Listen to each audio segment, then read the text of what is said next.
Hello, नमस्कार दोस्तों। स्वागत है आप सभी का आपके अपने यूट्यूब चैनल एसकेसी क्लासेज में। आज मैं आपके सामने अधिगम टॉपिक से जो पुराने क्वेश्चंस पेपर में आए हुए क्वेश्चंस है वो सभी लेके आया हूँ। मोस्ट एंड इम्पोर्टेंट क्वेश्चन है, ठीक है। आज की क्लास बहुत ही बेहतरीन होने वाली है, ठीक है। क्लास को शुरू करने से पहले सब एक बार लाइक कर दीजिएगा वीडियो को और सभी दोस्तों को शेयर कर दीजिए, ठीक है। और अगर चैनल को सब्सक्राइब नहीं किया तो पहले सब्सक्राइब जरूर करें। आपके लिए इतनी मेहनत करता हूं मैं, तो एक सब्सक्राइब तो कर दीजिए, ठीक है। चलते हैं क्लास की ओर। पहला क्वेश्चन देखते हैं। अधिगम का संबंध प्रतिक्रिया सिद्धांत। अधिगम का संबंध प्रतिक्रिया का सिद्धांत निम्न में से किसने प्रतिपादित किया? ठीक है, संबंध प्रतिक्रिया का सिद्धांत किसने प्रतिपादित किया है? तो B.F. Skinner, C.L. E.L. Thorndike और I.P. पावलोव।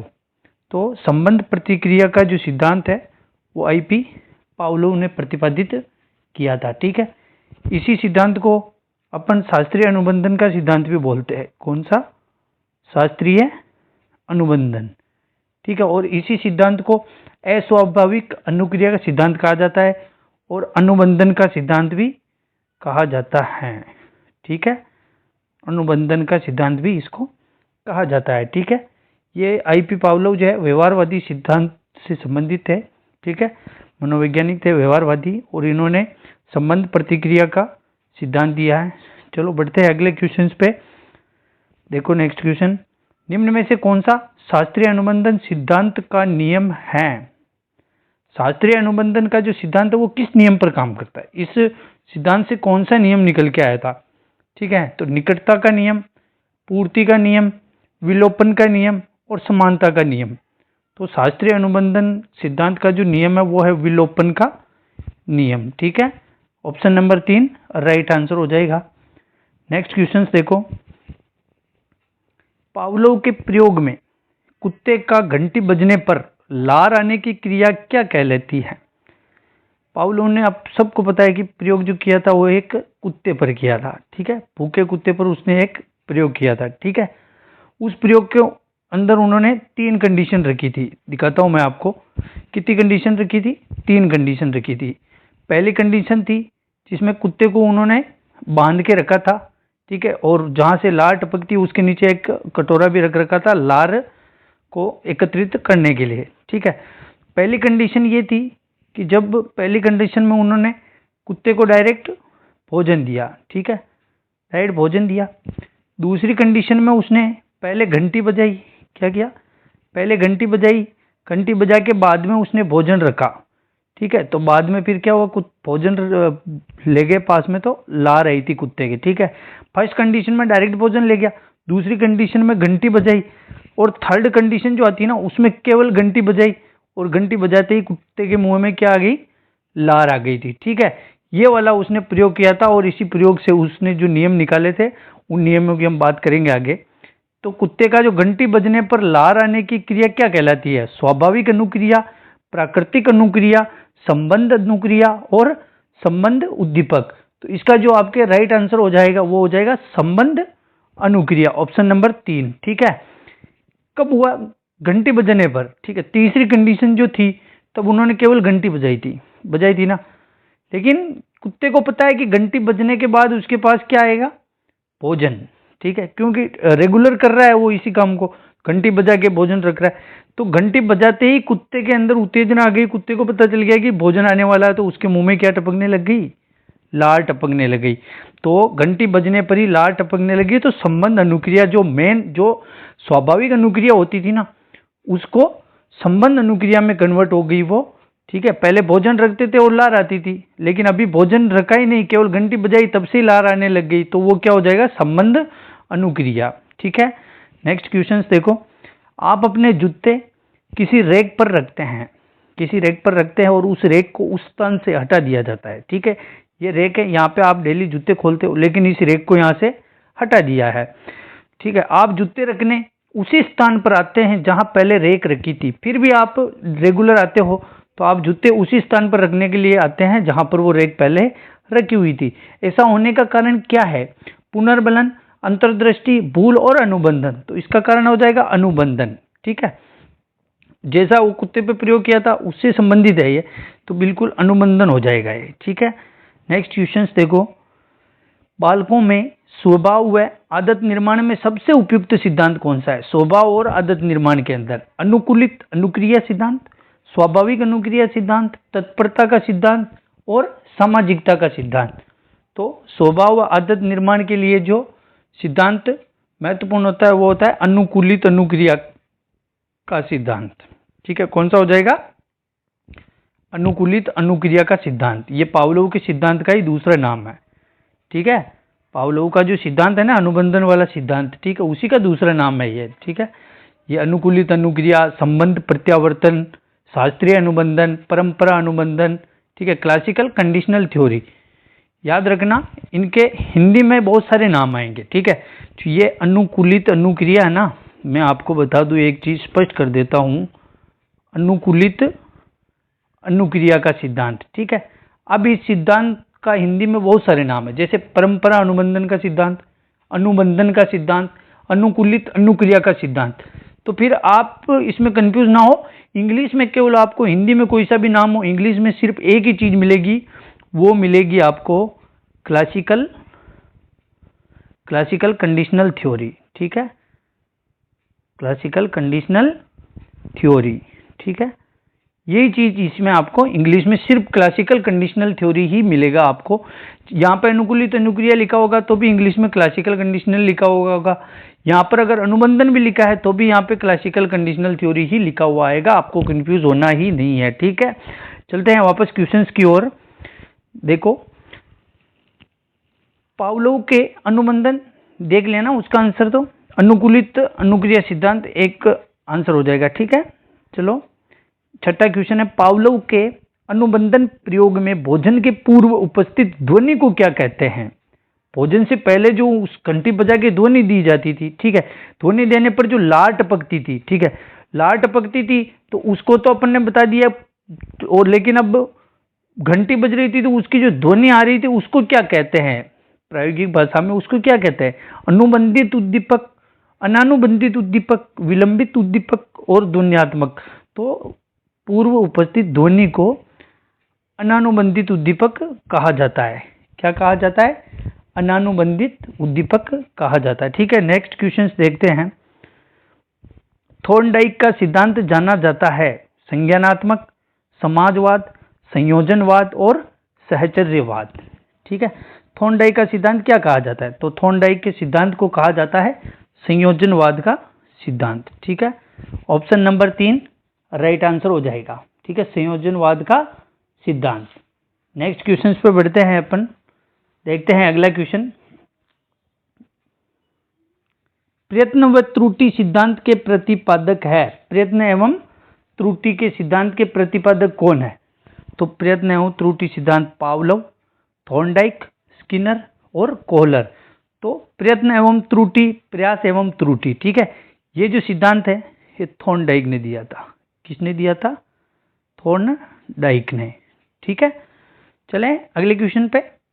देखो नेक्स्ट वाला क्वेश्चन, प्रयत्न व त्रुटि का सिद्धांत किस नियम पर आधारित है? किस नियम पर आधारित है? आंशिक क्रिया का नियम, बहुप्रतिक्रिया का नियम, आत्मीकरण का नियम, या इनमें से कोई नहीं। तो प्रयत्न व त्रुटि का जो सिद्धांत का नियम है वो बहुप्रतिक्रिया का नियम पर आधारित सिद्धांत है। ऑप्शन नंबर 2 राइट आंसर हो जाएगा। ठीक है, प्रयत्न व त्रुटि थॉर्नडाइक का सिद्धांत है। इन्होंने भूखी बिल्ली पर प्रयोग किया था। किस पर किया था? भूखी बिल्ली पर। ठीक है, चलो नेक्स्ट क्वेश्चन देखते हैं। थॉर्नडाइक द्वारा प्रतिपादित सीखने के मुख्य नियम कितने बताए हैं? थॉर्नडाइक ने जो नियम बताए थे उनमें से मुख्य नियम कितने थे? तो थॉर्नडाइक ने मुख्य नियम बताए थे 3। कितने बताए थे? 3। ऑप्शन 2 सही हो जाएगा। और अगर गौण नियम की बात आती है, मुख्य नियम तो 3 बता दिए, अगर गौण नियम पूछा जाए तो गौण नियम बताए थे उसने 5। कितने बताए थे? 5। ठीक है, अब बता देता हूं मैं थॉर्नडाइक द्वारा प्रतिपादित किए गए मुख्य नियम कौन कौन से थे। देखिए एक बार, थॉर्नडाइक ने जो नियम दिए थे 3 नियम दिए थे। ठीक है, पहला नियम जो है आपके वो है तत्परता का नियम। क्या है? तत्परता का नियम। ठीक है, देखते हैं। पहला नियम हो गया तत्परता का नियम, और दूसरा नियम आ जाएगा आपके अभ्यास का नियम। क्या होगा? अभ्यास का नियम। ठीक है, और तीसरा जो इन्होंने नियम दिया था वो दिया था आपके प्रभाव का नियम। कौन सा नियम? प्रभाव का नियम। ठीक है, ये तीनों जो इन्होंने बताए थे मुख्य नियम थे, थॉर्नडाइक के मुख्य नियम थे, तत्परता का नियम, अभ्यास का नियम और प्रभाव का नियम। ठीक है, बढ़ते हैं वापस क्वेश्चंस की ओर। चलो, 10वां क्वेश्चन हो गया था, 3 नियम बताए थे। नेक्स्ट है, क्रमबद्ध अधिगम पर बल देने वाला सिद्धांत कौन सा है? क्रमबद्ध अधिगम। ठीक है, लगातार क्रम से जो अधिगम होता है वो किस सिद्धांत पर आधारित है? प्रयत्न त्रुटि सिद्धांत, चिन्ह अधिगम सिद्धांत, प्रबलन सिद्धांत और शास्त्रीय अनुबंधन सिद्धांत। तो क्रमबद्ध अधिगम जो होता है वो प्रयत्न और त्रुटि सिद्धांत के द्वारा होता है। ऑप्शन नंबर 1 राइट आंसर हो जाएगा। ठीक है, अगला क्वेश्चन देखो, निम्न में से कौन सा अधिगम का एक मुख्य थॉर्नडाइक नियम है? अभी बता दिए थे मैंने तीनों ही नियम। अब उनमें से मुख्य थॉर्नडाइक का नियम कौन सा है? उपयोग का नियम, आत्मीकरण का नियम, मनोवृत्ति का नियम और अभ्यास का नियम। बताया था मैंने अभी दूसरे नंबर पे। अभ्यास का नियम मुख्य नियम में आता है, तत्परता का नियम, अभ्यास का नियम और प्रभाव का नियम। ठीक है, ऑप्शन 4 सही हो जाएगा। ये तीन तो गौण नियमों में आते हैं। कौन से नियम आते हैं? ये गौण नियमों में आता है। यहाँ ऑप्शन 4 नंबर होगा। नेक्स्ट क्वेश्चन देखो, एक अध्यापक विद्यार्थियों को एक प्रकरण पढ़ाना चाहता है। पढ़ाने से पहले वह विद्यार्थियों को मानसिक रूप से तैयार करने का प्रयास करता है, तो वह कौन सा नियम उपयोग में ले रहा है? एक अध्यापक विद्यार्थियों को पढ़ा रहा है, ठीक है, पढ़ाने पहुंचा है, तो वो पढ़ाने से पहले विद्यार्थियों को मानसिक रूप से प्रिपेयर, तैयार तो करेगा ना कि वो पढ़ने जा रहे हैं। ठीक है, तो ये कौन सा नियम होगा थॉर्नडाइक का? अभ्यास का नियम, प्रभाव का नियम, तत्परता का नियम, उपयोग एवं अनुप्रयोग का नियम। तो ये हो जाएगा आपके तत्परता का नियम। कौन सा? ऑप्शन नंबर 3 तत्परता का नियम। ठीक है, तत्परता का नियम। तत्परता का नियम, अगर किसी काम को करने के लिए तत्पर होंगे तभी तो उस कार्य को करेंगे। हाँ, छात्र नवीन ज्ञान को ग्रहण करने हैं तो जब तक मानसिक रूप से तैयार न हो जाए उन्हें बाध्य नहीं करना चाहिए। ठीक है, पहले उनको तत्पर होना चाहिए, फिर बाद में ही उनको पढ़ाना चाहिए। ठीक है, जैसे कि एक घोड़ा है, घोड़े को पानी के पास ले जाएंगे, ये घोड़ा है, जैसे इसको अपन पानी के पास तो ले गए, अब पानी के पास तो अपन उसको लेके आ गए, लेकिन अब पानी पीने के लिए उसको बाध्य थोड़ी कर सकते हैं कि उसको मुंह को पकड़ के उधर पानी में डुबोएंगे क्या, पानी पी? नहीं, क्योंकि वो प्रिपेयर होगा, तत्पर होगा, उसको प्यास लग रही होगी तो वो पानी स्वयं पी लेगा। ठीक है, तो किसी कार्य को करने से पहले तत्परता होना बहुत जरूरी है। नेक्स्ट क्वेश्चन देखो, जिन प्रतिक्रियाओं को सीखने के उपरांत संतुष्टि प्राप्त होती है उन्हें सीख लिया जाता है, यह क्या है? कौन सा नियम है? किस नियम में कहा गया है कि जिन प्रतिक्रियाओं को सीखने के उपरांत संतुष्टि प्राप्त होती है उन्हें सीख लिया जाता है? यह है अभ्यास का नियम, तत्परता का नियम, प्रभाव का नियम और सापेक्षता का नियम। तो इसके अंदर जो आपके हो जाएगा प्रभाव का नियम। ठीक है, ऑप्शन नंबर 3 राइट आंसर हो जाएगा, प्रभाव का नियम। ठीक है, नेक्स्ट क्वेश्चन पे चलो। किसी क्रिया को बार बार दोहराने से, बार बार शब्द आ रहा ना, इसका मतलब ये अभ्यास की बात कर रहा है। किसकी बात कर रहा है? अभ्यास की। चलो पढ़ो आगे। बार बार दोहराने से उसका संबंध दृढ़ हो रहा है, बिल्कुल अभ्यास करने से वो ज्यादा हो रहा है। तो उक्त कथन थॉर्नडाइक के किस नियम से संबंधित है? तो किससे संबंधित है? अभ्यास के नियम से संबंधित है। ऑप्शन नंबर 4 राइट आंसर हो जाएगा। ठीक है, आपके थॉर्नडाइक के जो मुख्य नियम है, यहां से एक क्वेश्चन आना निश्चित है। ठीक है, एक क्वेश्चन 100% आएगा। देखो, थॉर्नडाइक ने सीखने के कितने गौण नियम बताए थे? कितने बताए गौण नियम? अभी बताया था मैंने, कितने बताए थे? 5। और अगर मुख्य नियम की बात हो तो कितने थे? 3। ठीक है, 3 मुख्य नियम और 5 गौण नियम बताए थे। ठीक है, चले आगे, या फिर गौण नियम बताऊं क्या? एक बार देख लो, गौण नियम भी देख लो कौन कौन से बताए थे। 5 गौण नियम बताए थे, जिनमें से उन्होंने पहला बताया था, पहला जो नियम था वो था आपके अनुक्रिया का नियम या फिर बहुप्रतिक्रिया का नियम। ठीक है, फिर दूसरे की बात करते हैं। दूसरा नियम जो उन्होंने बताया, मानसिक स्थिति का नियम यानी कि मनोवृत्ति का नियम। कौन सा बताया था? मनोवृत्ति का नियम। ठीक है, तीसरा बताया था आंशिक क्रिया का नियम। कौन सा? आंशिक क्रिया का नियम, ठीक है। और फिर चौथा जो नियम बताया उन्होंने वो था आत्मीकरण का नियम। कौन सा था? आत्मीकरण, ठीक है। और पांचवा जो उन्होंने बताया था साहचर्यता का नियम। कौन था? साहचर्यता, ठीक है। ये 5 नियम उन्होंने गौण नियम बताए थे, ठीक है। और मुख्य नियम तो मैंने बता ही दिए, ठीक। चलो अगले क्वेश्चन पे। निम्न में से कौन सा कारक थॉर्नडाइक से अधिगम से संबंधित नहीं है? थॉर्नडाइक के अधिगम से संबंधित कौन सा कारक नहीं है? तत्परता, तत्परता का नियम है पूरा, बिल्कुल ये तो संबंधित है। अभ्यास भी संबंधित है। गुणवत्ता, गुणवत्ता और प्रभाव, तो प्रभाव संबंधित है क्योंकि प्रभाव का नियम ही है पूरा। गुणवत्ता की कहीं पर भी बात नहीं की गई है थॉर्नडाइक अधिगम जो सिद्धांत है उसमें गुणवत्ता की कहीं पर भी कोई भी चर्चा नहीं हुई है, ठीक है। तो इसका आंसर हो जाएगा गुणवत्ता। नेक्स्ट क्वेश्चन देखते हैं। शिक्षक अपनी संपूर्ण विषय सामग्री को छोटे छोटे खंड में अधिगम के किस नियम पर आधारित करता है? छोटे छोटे खंडों में बांट देता है, इसका मतलब वो क्या कर रहा है? छोटे छोटे खंड में बांट रहा है उसको, फिर सिखा रहा है। एक डायरेक्ट थोड़ी सिखा सकते हैं, छोटे छोटे खंडों में विभक्त करके ही तो बच्चों को सिखाएगा शिक्षक। तो वो कौन सा नियम है? आंशिक क्रिया का नियम, बहुप्रतिक्रिया का नियम, आत्मीकरण का नियम और तत्परता का नियम। तो छोटे छोटे खंडों में, यानी खंड और अंश एक ही बात है, तो ये आंशिक नियम हो जाएगा, ठीक है। शब्दों को पकड़ो, अपने आप आंसर निकल के आएगा। ये कौन सा नियम हो गया? आंशिक क्रिया का नियम, ठीक है। अगला क्वेश्चन देखो।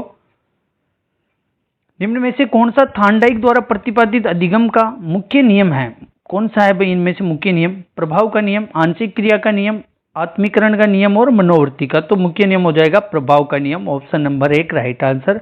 नेक्स्ट क्वेश्चन देखो।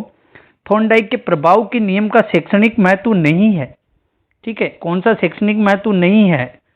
रुचियों में वृद्धि बिल्कुल है, अपराधी बालकों का उपचार भी बिल्कुल है, संवेगों पर नियंत्रण भी है, स्मरण शक्ति में कमी की कई बात ही नहीं की गई है, ठीक है। ये चौथा ऑप्शन राइट आंसर हो जाएगा, महत्व नहीं है। चलो नेक्स्ट क्वेश्चन। प्राचीन अनुबंधन संबंधित हैं। प्राचीन अनुबंधन संबंधित किससे संबंधित है? थॉर्नडाइक, पावलोव, स्किनर या फिर गिलफोर्ड। तो प्राचीन अनुबंधन की बात की गई है। अभी पहला सिद्धांत बताया था मैंने, अनुकूलित अनुक्रिया का सिद्धांत, वो था आपके पावलोव। किसका? आईपी पावलोव, उसी ने बताया था प्राचीन अनुबंधन से संबंधित बात। नेक्स्ट क्वेश्चन देखो। संबंधवाद का सिद्धांत किसने प्रतिपादित किया था? संबंधवाद का सिद्धांत, संबंधवाद का पावलोव, स्किनर, हल या थॉर्नडाइक। तो संबंधवाद का जो सिद्धांत है वो थॉर्नडाइक ने ही प्रतिपादित किया था। अभी फर्स्ट में ही बता दिया था मैंने। थॉर्नडाइक का जो नियम है प्रयास एवं त्रुटि, क्या है? प्रयास व त्रुटि का सिद्धांत। इसी सिद्धांत को संबंधवाद का सिद्धांत भी कहा जाता है। इसी सिद्धांत को अपन और क्या बोल सकते हैं बताओ? नेक्स्ट क्वेश्चन पे बढ़े, ठीक है। चलो, थॉर्नडाइक ने अपने सिद्धांत में किस पर प्रयोग किया था? थॉर्नडाइक ने किस पे प्रयोग किया था? अभी बताया था मैंने, किस पे किया था? भूखी बिल्ली पर। किस पे? भूखी बिल्ली पर, ठीक है। ऑप्शन 1 राइट हो जाएगा। चले अगला क्वेश्चन देखो। निम्न में से कौन सा थॉर्नडाइक द्वारा प्रदत्त अधिगम का प्राथमिक नियम है? प्राथमिक नियम का मतलब होता है मुख्य नियम। प्राथमिक का मतलब मुख्य नियम की बात कर रहा है, ठीक है। अगर द्वितीयक लिखा हुआ था ना तो फिर वो गौण की बात हो जाती, लेकिन प्राथमिक नियम का मतलब मुख्य नियमों की बात कर रहा है। तो आंशिक क्रिया का नियम ये तो द्वितीयक नियम है, गौण नियम है। तत्परता का नियम बिल्कुल ये प्राथमिक नियम हो जाएगा। ये आर्थिक क्रिया का गौण नियम, बहुअनुक्रिया का गौण नियम हो जाएगा तत्परता का नियम। ऑप्शन नंबर 2 राइट आंसर हो जाएगा। बढ़े अगले क्वेश्चन पे। नेक्स्ट क्वेश्चन देख लो। व्यक्ति अपनी गलतियों से सीखता है। क्या व्यक्ति अपनी गलतियों से सीखता है? यह कथन अधिगम के किस सिद्धांत पर आधारित है? बताओ किस सिद्धांत पर आधारित है यह? शास्त्रीय अनुबंधन, अंतर्दृष्टि, प्रयास व त्रुटि, यांत्रिक अनुबंधन। अपनी गलतियों से सीखता है, गलती कर रहा है फिर भी वापस वो उसी काम को वापस करेगा, फिर गलती कर दी फिर करेगा, यानी कि प्रयास एवं त्रुटि का सिद्धांत। कौन सा सिद्धांत है? प्रयास एवं त्रुटि का सिद्धांत। ऑप्शन 3 राइट हो जाएगा आपका आंसर, ठीक है। बढ़े अगले क्वेश्चन पे। देखो नेक्स्ट क्वेश्चन है, अधिगम की विशेषता क्या है? अधिगम, कल वाली क्लास में अधिगम के बारे में बहुत सी चर्चा करी थी। बताओ अधिगम की विशेषता क्या है? अधिगम व्यवहार में परिवर्तन है, बिल्कुल है। अधिगम जीवन पर्यंत सतत प्रक्रिया है, बिल्कुल है। अधिगम उद्देश्यपूर्ण होता है और लक्ष्य केंद्रित भी होता है। सभी विकल्प सही है, बिल्कुल सभी विकल्प यहाँ पे अधिगम की विशेषता सभी विकल्पों में है। ठीक है, सभी विकल्प सही हो जाएंगे। अगला क्वेश्चन देखते हैं, अधिगम आधारित होता है, अधिगम किस पर आधारित होता है? अभ्यास पर, बिल्कुल अभ्यास पर अधिगम होता है। प्रशिक्षण पर भी होता है, अनुभव पर भी होता है। यहाँ पर भी उपरोक्त सभी आंसर सही हो जाएगा, उपरोक्त सभी, ऑप्शन 4 नंबर। नेक्स्ट क्वेश्चन देखो आप, अनुबंधन का जनक माना जाता है। अनुबंधन का जनक, अनुबंधन का सिद्धांत किसने दिया था? पावलोव ने दिया था। ठीक है, और पावलोव को ही अनुबंधन का जो है जनक कहा जाता है। क्या कहा जाता है? अनुबंधन का जनक कहा जाता है। ठीक है, नेक्स्ट क्वेश्चन देखो, पावलोव द्वारा किए गए प्रयोग में CS किसे इंगित करता है? पावलोव के प्रयोग में CS भोजन को, लार को, घंटी की ध्वनि को या भूख को? तो CS जो है वो घंटी की ध्वनि को इंगित करता है। ठीक है, ऑप्शन 3 हो जाएगा। नेक्स्ट क्वेश्चन देखो आप, निम्न में से कौन सा थॉर्नडाइक का मुख्य नियम है? तत्परता का नियम, प्रभाव का नियम, अभ्यास का नियम और उपयुक्त सभी। तो थॉर्नडाइक के तीनों ही ये थॉर्नडाइक के नियम मुख्य नियम है। ठीक है, तत्परता का नियम एक, तो प्रभाव का नियम दूसरा और अभ्यास का नियम तीसरा। ये तीनों ही थॉर्नडाइक के मुख्य नियम है। अच्छे से याद कर लेना, इन तीनों में से क्वेश्चन जरूर आएगा, 100% आएगा और एक अप्लाइड क्वेश्चन आएगा इनमें से हमेशा। आजकल साइकोलॉजी में अप्लाइड क्वेश्चन सबसे ज़्यादा आते हैं। ठीक है, अच्छे से याद कर लेना। ये पावलोव और थॉर्नडाइक अच्छे से याद हो जाने चाहिए दोनों। ठीक है, दोनों के सिद्धांत के जो नाम है उन पे कंफ्यूज नहीं होना है। ठीक है, थॉर्नडाइक का प्रयास एवं त्रुटि का सिद्धांत होता है और उधर पावलोव का जो है वो कंडीशनल थ्योरी है। ठीक है, तो ये थे आज के मुख्य इंपॉर्टेंट क्वेश्चंस थे। ठीक है, अगर आपने हमारी क्लास को सब्सक्राइब नहीं किया है तो सब्सक्राइब करके बेल आइकन को दबा दीजिए ताकि आने वाली क्लास का जल्दी आपको नोटिफिकेशन प्राप्त हो। ठीक है, मिलते हैं कल की क्लास में, तब तक के लिए आप सबका धन्यवाद।